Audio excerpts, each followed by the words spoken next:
శివలింగానికి అభిషేకం అంటే ఎంతమందికి ఇష్టం? అసలు అభిషేకం అంటే చాలు పరుగులో పరుగులు. ఎప్పుడెప్పుడు మనకి ఛాన్స్ వస్తుందా అని చూస్తూ ఉంటాం.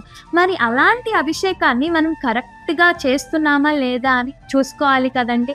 చిన్న చిన్న చేసే మిస్టేక్సే పెద్ద పెద్ద పాపాలకి దారి తీస్తాయి. శివలింగం అంటే ఓన్లీ శివయ్యే కాదండి. The entire family of lord Shiva. అంటే శివుడు, పార్వతి, గణేశుడు, సుబ్రహ్మణ్యేశ్వర స్వామి, అశోక సుందరి దేవి. మరి ఈ 5గురు నివసించే ఆ శివలింగంలో ఎవరికి ఫస్ట్ అభిషేకం చేయాలి, ఎవరికి తదుపరి చేయాలి అనే ఒక ప్రాసెస్ ఉంటుందండి. దాన్ని కనుక ఫాలో అయితే ద ఎంటైర్ ఫ్యామిలీ యొక్క అనుగ్రహాన్ని మనం ఈజీగా పొందొచ్చు. ఫస్ట్ చేయాల్సింది విఘ్నేశ్వరుడికి. విఘ్నాలని తొలగిస్తారు కాబట్టి విఘ్నేశ్వరుడికి అభిషేకం చేయాలి.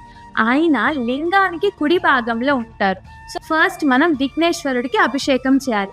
సెకండ్ వన్ని సుబ్రహ్మణ్యేశ్వర స్వామి. ఆయన లింగానికి ఎడమ భాగంలో ఉంటారు. సో నెక్స్ట్ సుబ్రహ్మణ్యేశ్వర స్వామికి చేయాలి. వీళ్ళిద్దరికి మధ్యలో పానపట్టం మీద అశోక సుందరి దేవి ఉంటారు. సో తదుపరి అశోక సుందరి దేవికి చేయాలి. లింగాన్ని కౌగిలించుకుంటున్నట్టు పార్వతీదేవి చెయ్యి ఉంటుంది. సో ఫోర్త్ వన్ని పార్వతీదేవికి అభిషేకం చేయాలి.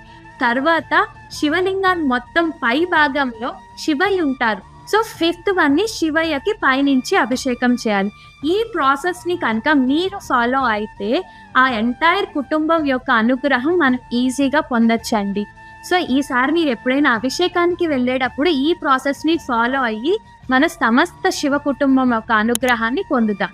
ఓం నమః శివాయ.